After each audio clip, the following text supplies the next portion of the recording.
On m'a demandé de vous lire un extrait de mon livre, alors je vais le faire volontiers, mais je veux préciser quand même que dans ce livre, les images ont beaucoup d'importance.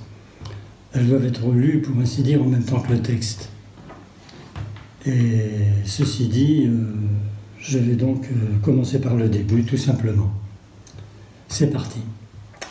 Nous ne connaissons pas le début de notre histoire et nous ne saurons pas la fin. Elle se déroule sur une planète emportée parmi d'autres dans un univers sans limite. La science nous apprend que le monde existe depuis des milliards d'années et qu'il a subi des bouleversements climatiques, des chauds et froids créateurs de vapeur. Cette vapeur est retombée en eau dans des creux immenses, nos futurs océans. Des orages chargés d'électricité grondaient dans le ciel. Les rayons du soleil, la foudre, provoquèrent dans l'eau des réactions chimiques qui favorisèrent, voici plus de 3 milliards d'années, l'éclosion de la vie sous la forme d'organismes primitifs minuscules. Moins 2 milliards d'années. À partir de ces organismes, des espèces végétales et animales se développent. Certaines survivent, d'autres se transforment ou disparaissent. Plusieurs millions d'années passent, une éternité. Quelques primates commencent à ressembler à des hommes.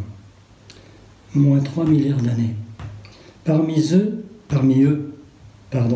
Homo erectus, homme debout, cueilleur et chasseur. Il ne se débrouille pas trop mal. Moins 400 000 ans. Un autre bipède évolue en Afrique. Ses cris deviennent un langage qui l'élève au rang d'Homo sapiens, homme qui sait, c'est-à-dire nous. Oui, nous. Nous n'avons pas fondamentalement changé depuis 150 000 ans. Revenons en arrière jusqu'à cette époque lointaine et observons-nous. Déjà inventifs et industrieux, nous fabriquons des outils rudimentaires, nous faisons du feu. Nous vivons dispersés, en petits groupes. Notre population augmente, nous manquons bientôt d'espace et de gibier. Alors nous partons, sans destination précise. En quelques millénaires, nous peuplons le monde. Le langage s'affine et notre pensée se développe. Nous nous posons des questions sur nos origines, sur le temps qui passe. Nous enterrons nos morts.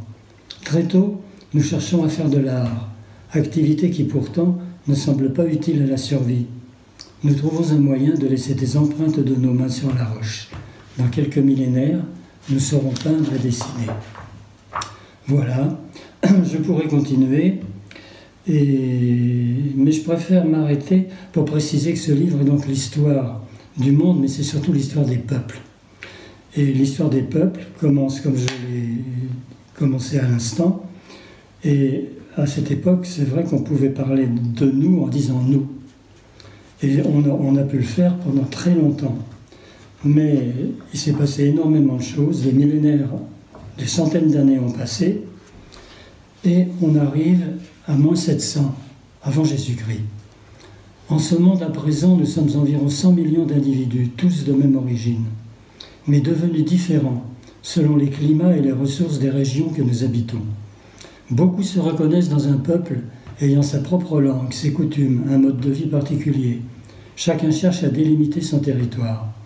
Nos relations, de conflits en alliance, se compliquent, et depuis longtemps, en considérant les hommes et les femmes d'un autre peuple, nous ne pensons pas nous, mais eux.